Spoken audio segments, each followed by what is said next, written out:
La situazione idrica in città e nei comuni della provincia si sta facendo sempre più grave. Da un lato la penuria d'acqua e la gente soffre, dall'altra la preoccupazione per il futuro dei lavoratori e delle aziende che effettuano i lavori di manutenzione. Stamani una delegazione di lavoratori accompagnati dai rappresentanti sindacali si è recata presso la sede del Palazzo del Governo della Regione per discutere con il presidente Musumeci ed esprimere le proprie preoccupazioni. A parlare con il presidente della regione anche una delegazione di sindaci, tra cui il sindaco Brandara, Provvidenza e Gueli. E i sindacati sono fortemente preoccupati e annunciano già scioperi e sit-in a sostegno della vertenza.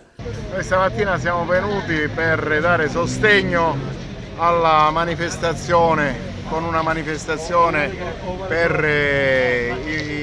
le problematiche inerenti al servizio idrico integrato, il fallimento che c'è stato di Girgenti Acque di Tortecca, il grido d'allarme emesso dal commissario che ha dichiarato il collasso del servizio, le difficoltà nel distribuire l'acqua e nel fare comunque le attività di normale gestione, di manutenzione, di intervento su guasto, di intervento sulla depurazione, sui reflui e quant'altro. Questa cosa ci preoccupa fortemente.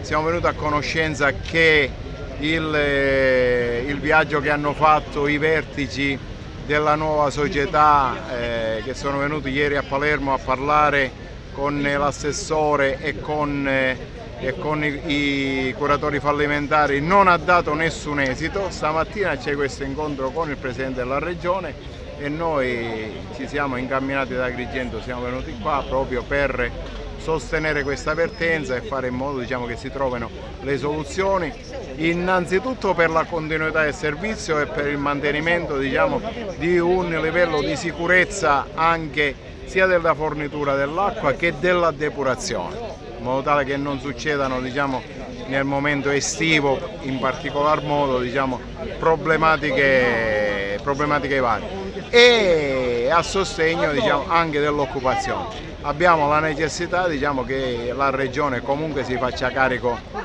anche dei problemi finanziari dovuti alla continuità del servizio. Stiamo parlando di acqua, stiamo parlando di vita, di una cosa alla quale non si può, di cui non si può fare a meno. Già anche per le altre vertenze ci sono grossi problemi e difficoltà, ma sull'acqua discussioni ce ne possono essere. L'acqua deve continuare ad affluire nelle abitazioni delle persone e delle attività dell'Agrigentino. Non ci possono essere chiacchiere o discussioni di nessun genere.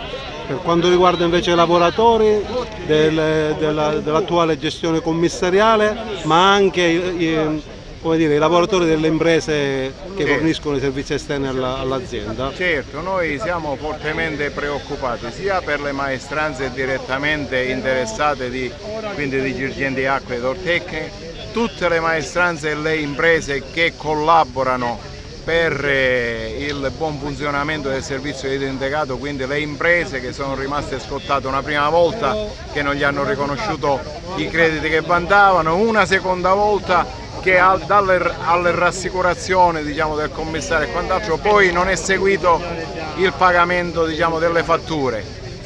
A questo aggiungete che ci sono decine di persone che sono anche delle persone a partita IVA, ci sono decine di altri lavoratori che sono Cocopro che attualmente stanno lavorando con contratti di collaborazione.